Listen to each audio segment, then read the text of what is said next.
जय श्री राधे। पूज्य श्री सद्गुरुदेव भगवान के चरणों में प्रणाम। नाम जापक को भगवान से क्या मांगना चाहिए। इस संसार में अनगिनत जीव भगवान के समक्ष अपनी अपनी इच्छाएं लेकर जाते हैं। कोई सुख चाहता है, कोई शांति, कोई संतान, कोई धन, कोई पद। सब अपने अपने कारणों से भगवान की ओर जाते हैं। किंतु जिन दुर्लभ और भाग्यशाली उपासकों के हृदय में भगवान के दिव्य प्रेम की चाह उत्पन्न हो जाती है, वे वास्तव में अपने जीवन का लाभ पा चुके हैं। संसार के अधिकांश लोग भगवान को एक साधन बनाते हैं अपनी सांसारिक इच्छाओं की पूर्ति के लिए, लेकिन कुछ विरले साधक ऐसे भी होते हैं जो भगवान को साध्य मानते हैं। उनका एकमात्र उद्देश्य होता है मुझे भगवान मिल जाए। ऐसे साधक अत्यंत दुर्लभ हैं जो केवल भगवत प्रेम की चाह से उपासना करते हैं। वे ही भगवान के सच्चे प्रिय होते हैं। यही कारण है कि कहा गया है, जो भगवान से भगवान को मांगता है वही सर्वोत्तम साधक और भक्त है। महापुरुषों ने कहा है, प्राण दिए यह प्रेम न पाए, ऐसो महंगो आए सखीरी। ऐसो महंगो आए सखीरी। प्रेम का यह मार्ग अत्यंत कठिन है। इसे पाने के लिए तप, योग, ध्यान, त्याग कुछ भी पर्याप्त नहीं। फिर भी एक रहस्य है, वही प्रेम जो मुनियों और योगियों को दुर्लभ है, नाम जप करने वाले साधक के लिए सहज और सुलभ हो जाता है। भरत जी का उदाहरण देखिए। वे निरंतर राम राम सीता राम का जप करते रहे और उनके हृदय में वह दिव्य प्रेम उदित हुआ जिसकी बराबरी स्वयं राम जी भी नहीं कर पाए।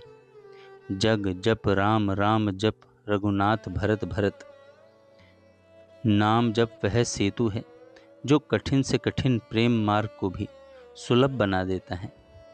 जैसे सरकार किसी कठिन मार्ग को राजमार्ग बना देती है ताकि सब आसानी से गंतव्य तक पहुंच सके, वैसे ही भगवान ने नाम को राजमार्ग बना दिया है। जो साधक राधे राधे, हरे कृष्ण या सीताराम या भगवान के किसी भी नाम का निरंतर जप करता है, वह आंख बंद करके भी इस भवसागर को पार कर सकता है। नानक नाम जहाज है, चढ़े सो उतरे पार। नाम रूपी यह नौका ऐसी है कि जिस पर जो सवार हो गया वह पार हो गया। नाम का एक अनूठा गुण है, इसमें कोई विधि निषेध नहीं है। आप शुद्ध हों या अशुद्ध, सो रहे हों या जग रहे हों, घर में हों या यात्रा में, नाम का उच्चारण हर स्थिति में संभव है। यह वही कारण है कि सद्गुरु दीक्षा के समय केवल मंत्र ही नहीं देते बल्कि नाम भी देते हैं, क्योंकि मंत्र नियमबद्ध है पर नाम निरपेक्ष है। जो व्यक्ति अशुद्ध है या शुद्ध है या किसी भी परिस्थिति में है, यदि वह कमल नयन भगवान श्री कृष्ण का स्मरण करता है तो वह बाहर से भी शुद्ध हो जाता है और भीतर से भी पवित्र हो जाता है। संसार का सबसे बड़ा रोग है अहंकार और माया का रोग। महापुरुष कहते हैं, इन रोगों को कोई साधना अलग अलग ठीक नहीं कर सकती। क्रोध का उपाय अलग, काम का अलग, लोभ का अलग, यह संभव है। पर नाम जप ऐसा उपाय है जो सभी दोषों का मूल से नाश कर देता है। नाम जप करते करते मन की वृत्तियां स्वयं सुधरने लगती हैं। नाम ही साधन, नाम ही साध्य। महापुरुषों की आज्ञा है, श्वास श्वास पर कृष्ण भज, वृथा श्वास मत खोए।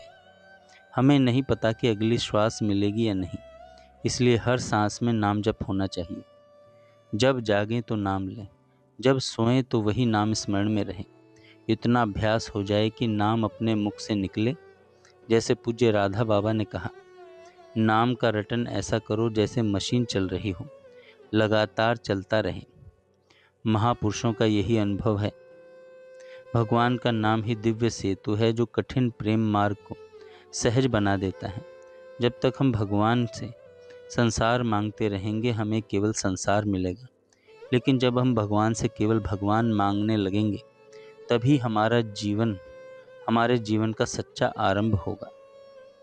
जय श्री राधे।